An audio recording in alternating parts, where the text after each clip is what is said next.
As you can tell, my voice is already a little broken from the week, but we'll see how this goes.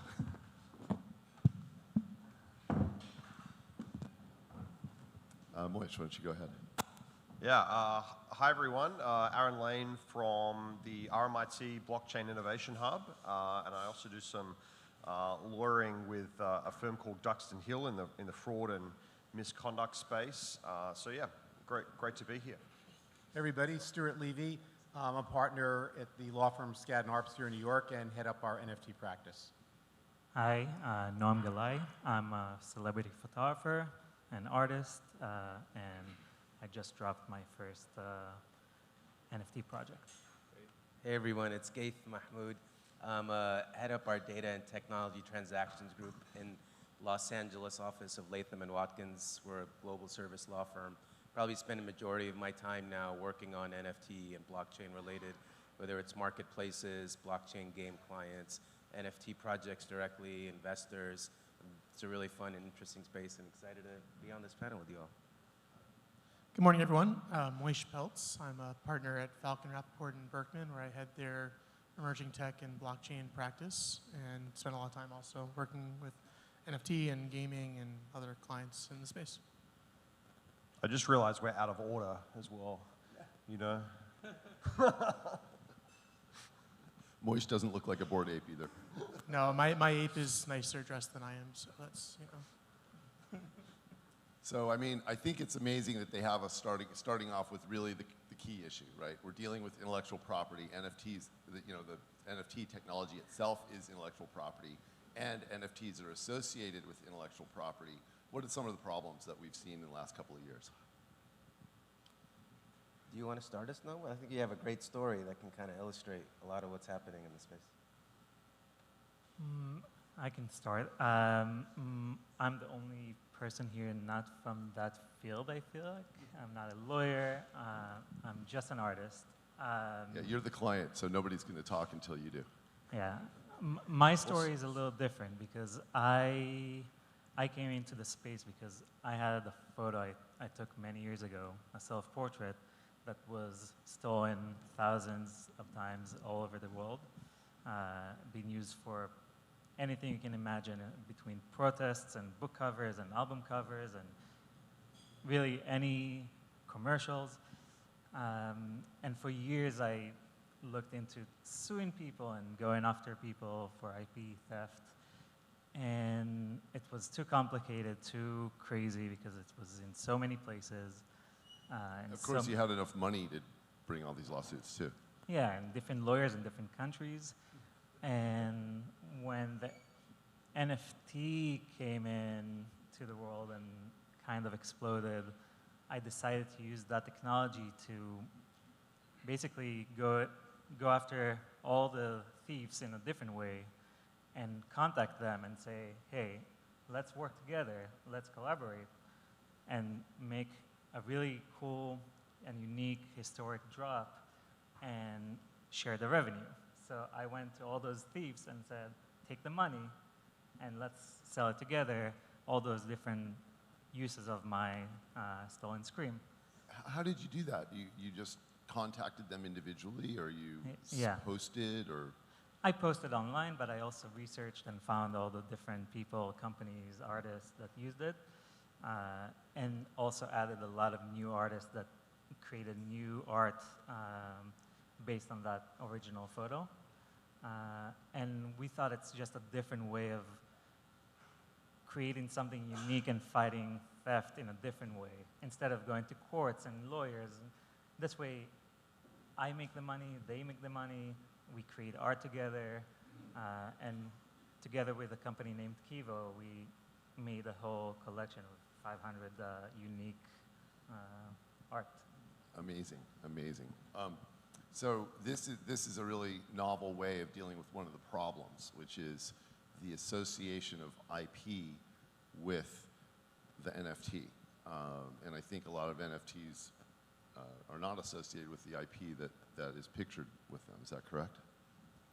Yeah, I can get started off. I mean, you think about what is the token, and then what is the IP associated with that, and then, you know, like for example, the Bored Ape, right? So there's the token, then there's the image, and then what rights do you have to use the image?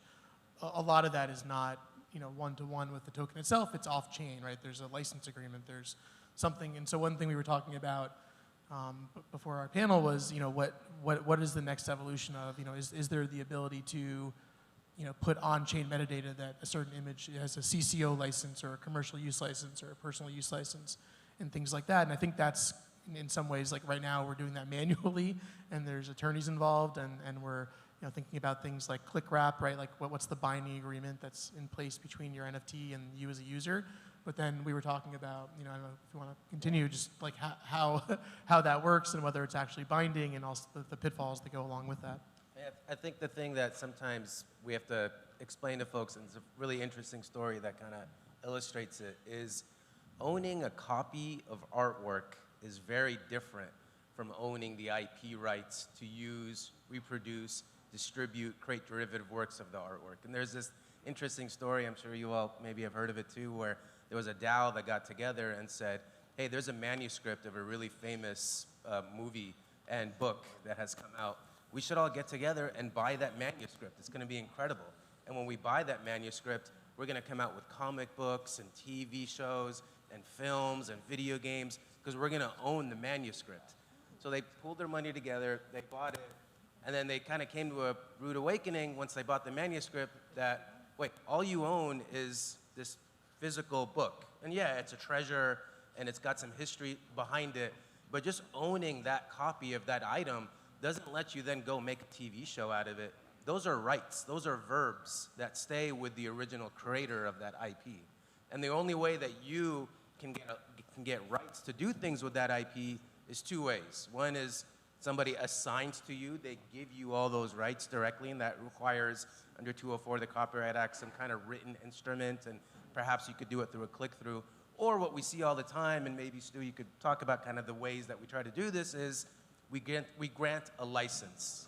So the famous one, right, and the one that probably needs some work, and the buzz is that hopefully it's gonna get updated at some point, but the Bored Ape Yacht Club license, right? Like, when you bought your Bored Ape, what happened? Like, you bought your Bored Ape, and then there was this like terms and conditions that just sat there at the bottom of the Bored Ape Yacht Club Yuga Labs website that said, oh, when you own your NFT, you can make derivatives of the artwork. So that was a license. They wrote something down that gave you the right to do things, that gave you the right to take certain actions. But somebody needed to go and write that down.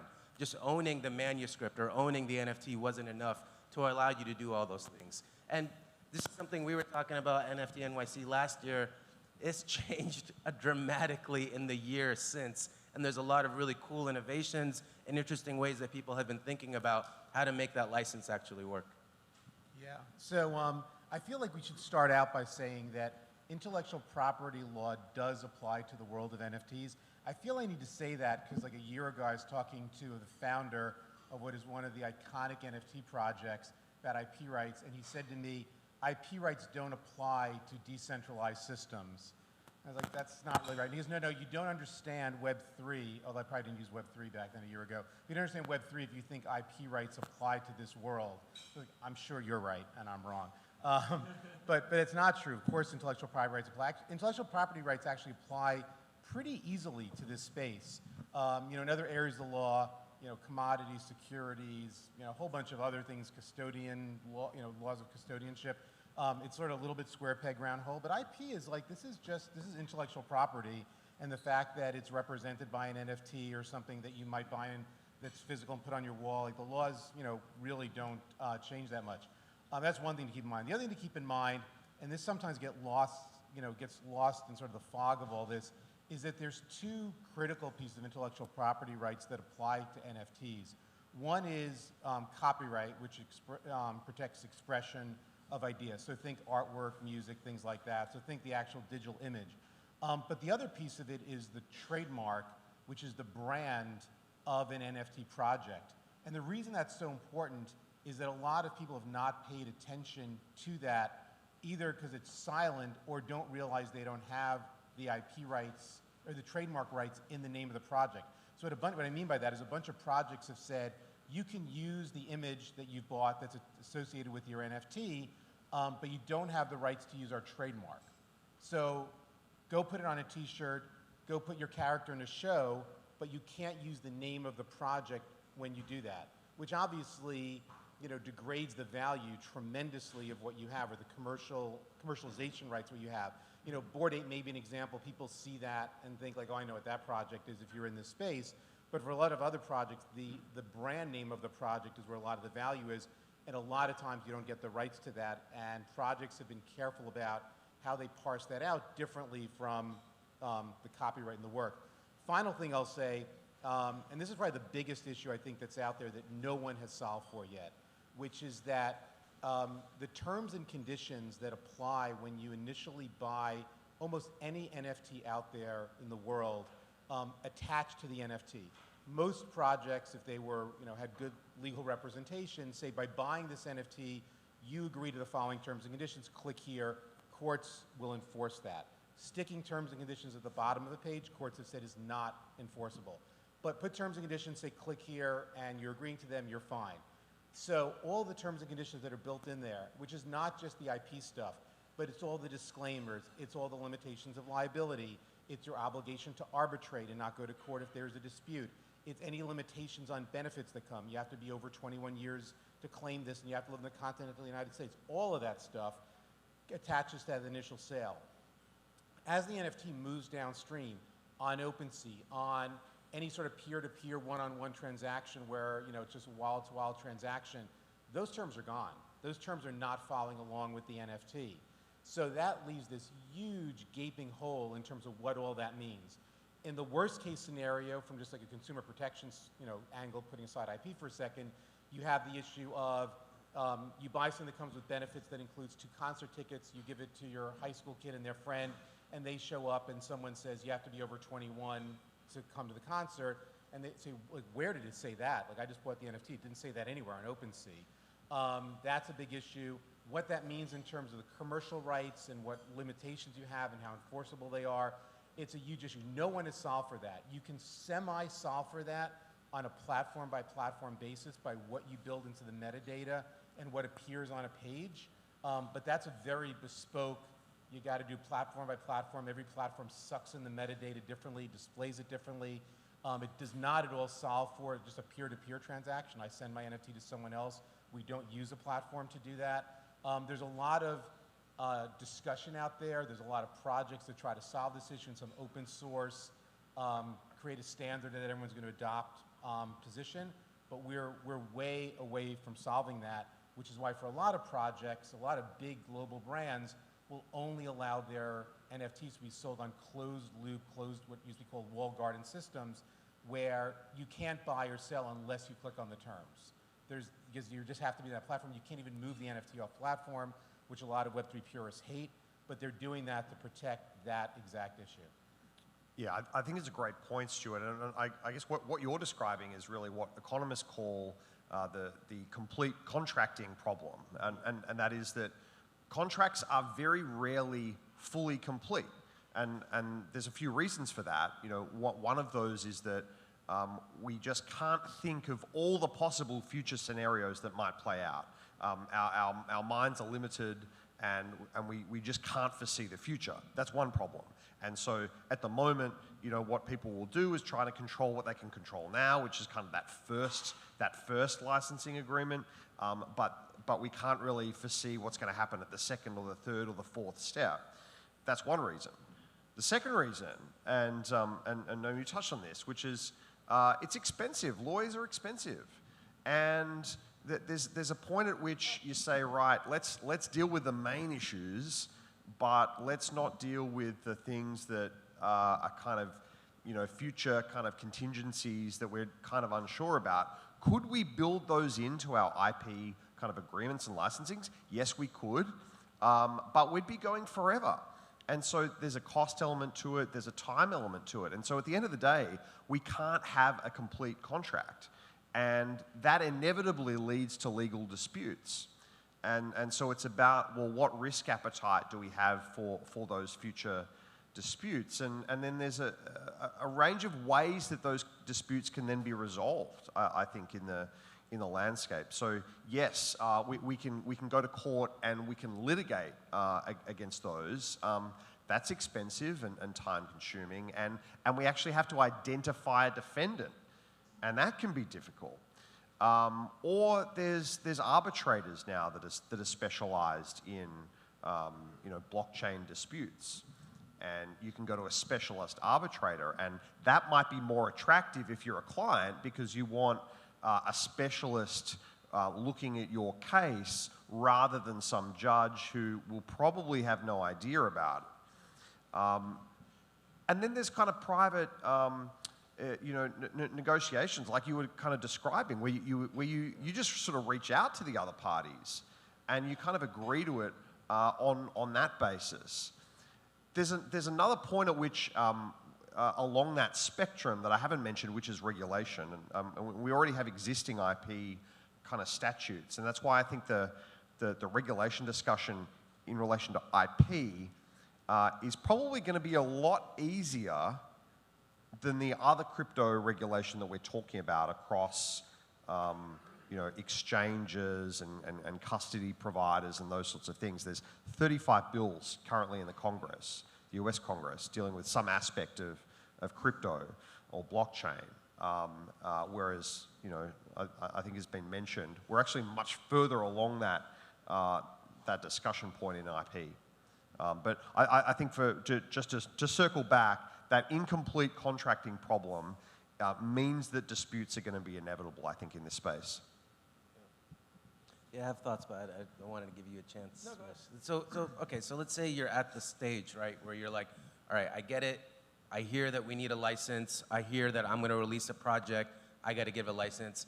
It's really not that simple at the end of the day. There's a lot of really philosophical decisions that you have to make as a project when you're deciding what types of rights are you going to give to end users. And so a lot of times when projects come to us and they're like, we want to create a license, what we'll do is we'll sit down and we'll just run through a bunch of hypotheticals.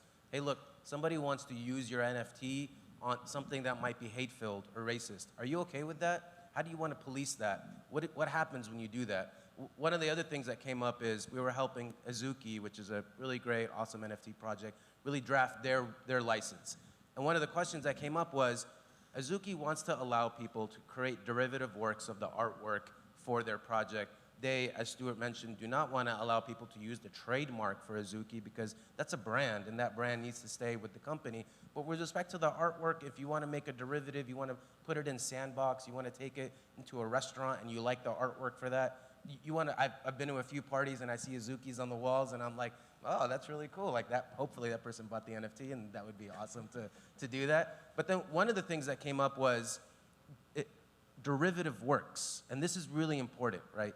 If you have the right to make a derivative work, meaning a change to it, you take a Azuki or you take a Bored Ape or a Doodle, and you maybe give the person some legs, or you put them in a shirt, or you make an iconic hat or glasses that they wear.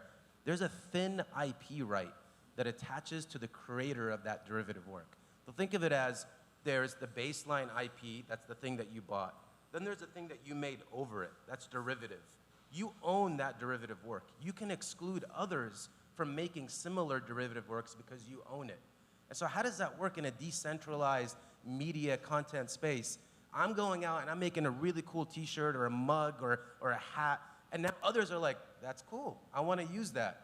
And then nobody else can use it because you were first. It doesn't seem to match the Web3 ethos. And so a lot of times what we're writing in our licenses is to say, make derivative works, have at it, go crazy, but hey, look, don't sue others that might own these NFTs if they want to use or create similar derivative works. And please don't sue us as the project, because we might think that hat is really awesome, or we might have created it independently of you without any knowledge that you made it somewhere in Australia or wherever across the world. We made the same thing. That kind of dynamic about how the web of IP creation sits together is something that I think a lot of thinking and evolution is going to happen around. It's something we weren't really thinking about in the past year, but is happening more and more now. Yeah, all great points. And I think that's kind of the lesson of the last year is you make these initial terms, and then people go out in the world and all these weird problems pop up, right? Like one of the recent examples we were talking about was Seth Green, for example. He bought a Bored Ape, and he went to a major film studio and had a plan to release a a television series based off an animated character, you know, a derivative, right, of his Bored Ape. And then his ape got hacked, right? It got exploited and it went away, right? And so now he contracted with a third party to make a television series for a derivative of his Bored Ape that he no longer has a license to. Or that's like, right, so, or does he not have license to, right? So there's all sorts of arguments of, well, I'm the proper owner of the NFT, but it was taken away from me, but really the license is like a bearer bond. If you don't own the NFT, do you still have the license? If you're a project, you have, you know, you're granting these rights on a non-exclusive basis, so, you know, and you're not really like the person who bought it, now the third-party innocent purchaser, like what do they have, right? So who solves this problem? Does the project solve it? Is there just an ambiguity where really it's unsolvable? You know, Seth went back and went to the market and overpaid to buy back his ape, so to close the loop on the ambiguity. But I think there's a lot of these kind of open questions of how are these problems solved. You know, Stu, you mentioned like the trademark, right? If you're using, you know, just to keep saying it, example of like an ape as a trademark, well, now you have multiple users of similar looking apes that the only difference is like, you know, very small traits, but then they're using them for very similar, you know, goods or services. That's an IP right that's based off of their NFT ownership that's now conflicting with other co-owners of the same project. And so how is that going to be resolved, right? And so I think a lot of the existing verbiage and kind of IP documentation is silent to a lot of these questions. And I think we'll see probably a year from now, you know, kind of going back into the world and seeing how some of these questions get answered. And well, I think what's fascinating is that we're not seeing these cases necessarily go to court and you get kind of a legal precedent that you can then rely upon. I think that's one of the frustrations that I know a lot of lawyers in common law jurisdictions have, is that you know, people will resolve these disputes before they get to court, or as you said, they'll kind of buy it back or do some kind of side deal to make the practical problem go away.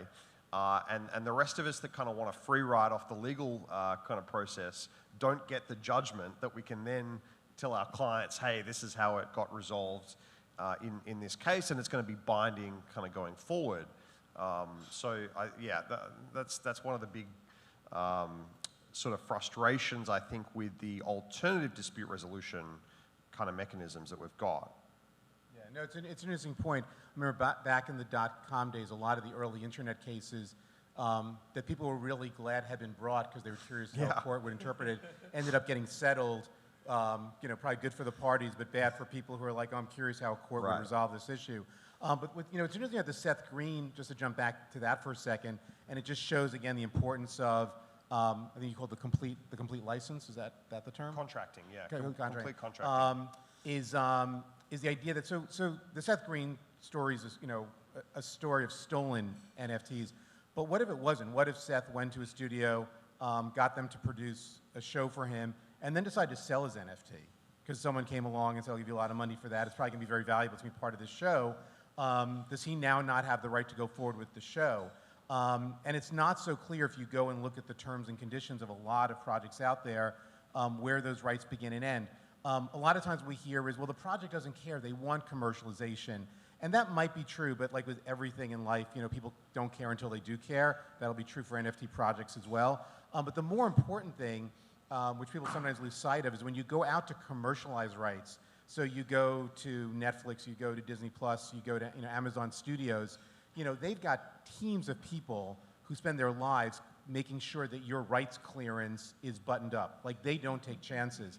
So for you to say, I want to create this, you know, animated series with my NFT, but don't worry, I know it doesn't look like I have a contract, but, you know, the project will be fine with it. And there was this like thing at the bottom of the page when they first minted it. They'll laugh classic you out of the developer. room. Right, they'll laugh you out of the room because that's, you know, they're chasing things down to the nth degree. So it's something to really be careful about when you're thinking about commercialization rights in this space.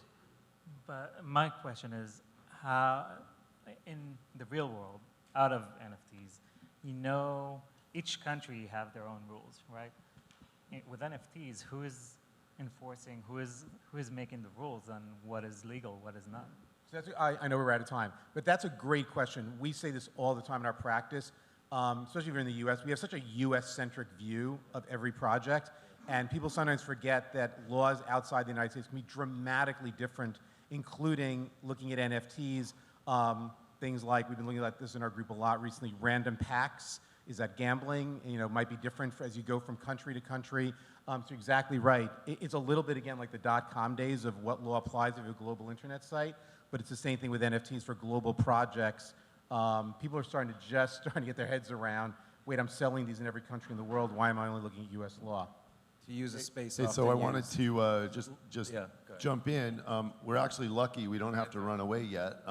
Community is super important in Web3, and you're the community. So are there any questions? We've got a little bit of extra time, and we can actually go to questions, find out who's here, and hear what's going on.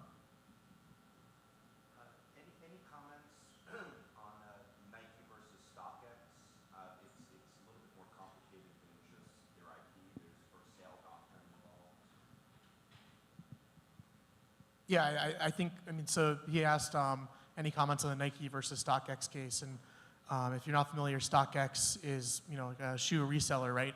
And they said instead of people buying shoes really for investment purposes and then shipping them to a purchaser, and that's going to be a $30 fee for shipping and verification, why don't we just vault the shoe in a vault, and we can trade the shoe as an NFT? And so I think, you know, my personal view is that is a permitted use of, you know, the secondary sale, right? That Nike sells the shoe to the purchaser, I can then resell it. And so I think the parties there have qualms about how the implementation was. I think philosophically the idea of, and I think we're going to see a lot more of this, and we've already, if you walk around the conference, you see a lot of, you know, companies built around this idea of, you know, there's some physical asset, we're tokenizing that asset, the asset itself will live in a vault somewhere, and people will trade the asset as an NFT. It's just a question of how you actually use the IP within that, you know, visual. A lot of it also comes down to trademark, right? So if you read the complaint, you'll see Nike goes in a lot of detail around how our trademark is being used. The name Nike is being used on a lot of advertising, and that's a lot of what they found problematic, not just the copyright or the designs for the arts that are replicated in an NFT.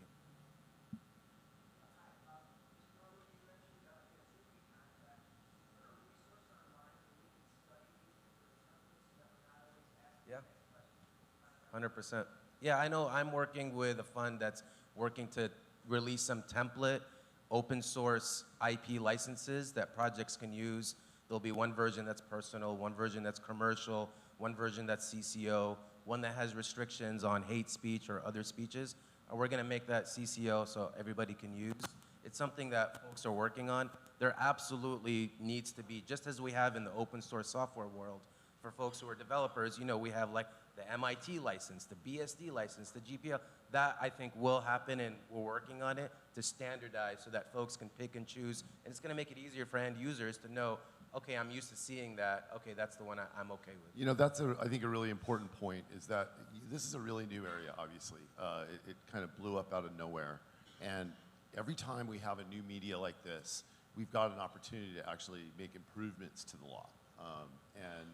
You know, the business model, like many, many times, the business model has not been invented yet, and there's an opportunity to right past wrongs and do things in a better way based on what we've learned in the past. And I think that's really true in NFTs as well.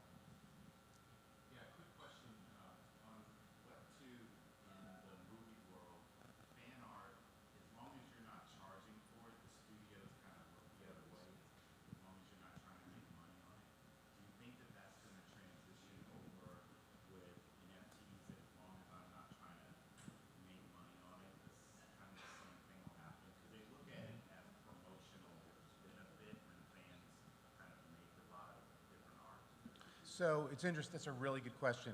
I actually don't think that's true as it used to be. So I think there was a period of time, I know like the sports leagues felt this way also in the early days of YouTube, which is they had fans going out and doing, you know, best plays of the night before, and clearly infringing their copyright. But the feeling a lot of the sports leagues was, if these fans are that dedicated to our sport, that at the same time is, why would we possibly shut them down? But I think as, you know, social media's gotten bigger and people are doing more and more things, and there's concern about losing control over your intellectual property, I think they're increasingly not as comfortable with that. I think what you will see happen, though, in Web3, which you see less in Web2, and I don't think you need Web3 to do this, but this is the trend we're seeing on the creator side, is creating universes and then creating a fan area where people can, do the equivalent of, wiki pages and, do storylines and create things. But there's still going to be a strong sense of centralized control, because at the end of the day, you don't want people who are, go rogue and do things you're really not comfortable with and you think are going to destroy the brand. If I can just add to that, I mean, I think it's a great question, and I think the answer to all legal questions is it depends. But it depends on kind of who's doing it. So if you've got like existing in real life mid-world kind of brands that are doing this for fan creation, the co-creation, like, that's a form of marketing, really, for them, and they're going to want that to continue. And I agree, Stuart. I think they're going to put a nice box around that and have some really great kind of fan engagement experiences. But just to jump back to trademark in another aspect, if we've got a project that launches on, say Ethereum, and then someone wants to take that and do it on Cosmos's new NFT marketplace, Stargaze, and it's kind of like the same idea but kind of different and kind of riffing off the previous one. Well, is that an infringement of the trademark or the copyright? Like, maybe. Is that going to be an issue where you've got, kind of these cross-chain things? That's the great unknown for me, I think, and much harder to enforce as well. One more question.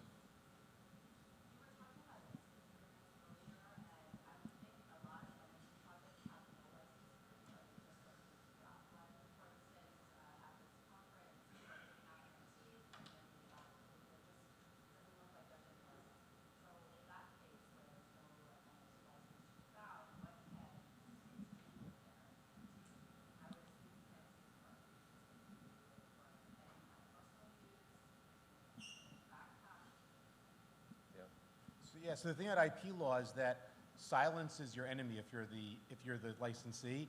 You don't have any rights unless they're granted to you.